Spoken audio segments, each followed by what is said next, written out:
Hi, this is Jim Cramer with our energy expert, Dan Dicker. Dan, it's been a little while. The last time we talked to you, oil was plummeting. And you said, that's it, time to buy. And you gave us some growth names. And they have been by far the best performers in the market since we've seen you last. Right. What do we do now? Oh, I think they'll continue to be over the long haul, but I think it's time to take a break. There's a lot of reasons why oil finds its limitation on the rally that it's had over the last 2 weeks. One of them is redeterminations. I mean, the banks have come and decided whether credit lines on these shale companies are going to be taken back to nothing. And in fact, they've kind of wussed out on this and decided to maintain, for the most part, all of the revolver credit lines. Wow, that means these shale companies continue to survive for longer than we thought. That means they continue to pump. That's a limitation on price right there. There's other things. For example, the commercials come in, and whenever they see a futures price over $50, they just gives them a chance to hedge, right, and also raise capital, raise capital and run the clock out again for another 4 to 6 months. It's not that $50 crude is a break-even point for most of these guys, but what it does do is it provides sort of that countervailing hedge that they need in order to show banks and so forth that they continue to push credit into there, and then it increases their survivability again. And you get the impression from here that although we will not see prices again reach anywhere near, the numbers that Goldman Sachs was talking about, that 20 handle or that 3 handle, we won't see that. What we also won't see is much above $50 for a while to come. Okay, master limited partnerships were annihilated at the end of the quarter. They've bounced back nicely. Distinguish between natural gas oriented and oil, distinguish between toll road, non-toll road? Yeah, the way that I distinguish it, tell you the truth, is the ones that, again, it's the same way as the E&Ps. They're in tremendous problem because obviously as production drops, which it will over the next 2 years, there's less going through the pipes and the distributions are going to go down. And it's always been an interest rate-based kind of business.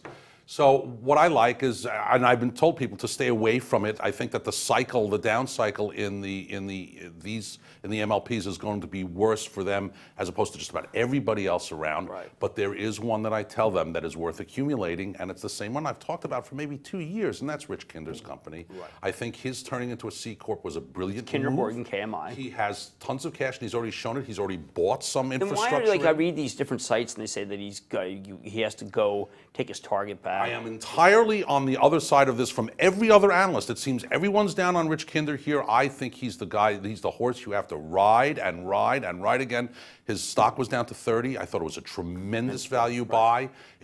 I've never seen, as a C Corp, he was paying over 7% I know, there. it was incredible. It's the best bargain in the S&P. And I will tell you this outright. I bought a pile of it for my kids' trust. Oh, fantastic. I mean, that's, so do you want a better recommendation than that? I bought it for my kids. All right, so no, that's about as good as it gets. So just give a quick lightning round. Exxon, a little too high.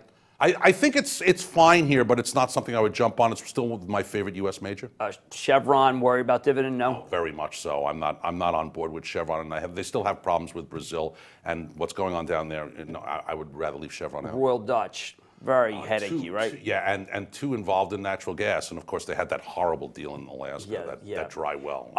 EOG. Love them. You'll never see them again at 70 like you did 3 weeks ago, but if you see them at 80. Cimarex? Take it back. Again, you'll never see them back at 100 where the value was, but if you see them back down at 110, take some. We like Oxy on a yield basis. Nah, not mine. It's yours. That's your guy. And then just in general, natural gas has been up lately. Short-lived, cold. I think it's a very long-term turnaround of a very bearish trend on natural gas. Not time to get involved yet, big time on the dedicated natural gas players. But I think there's going to be some value there, and it's going to be huge. But it's still, I'd rather not talk about natural gas now. Leave something for the second half of 2016. I think that's when the value is going to really hit. Thank you so much, Dan Dicker.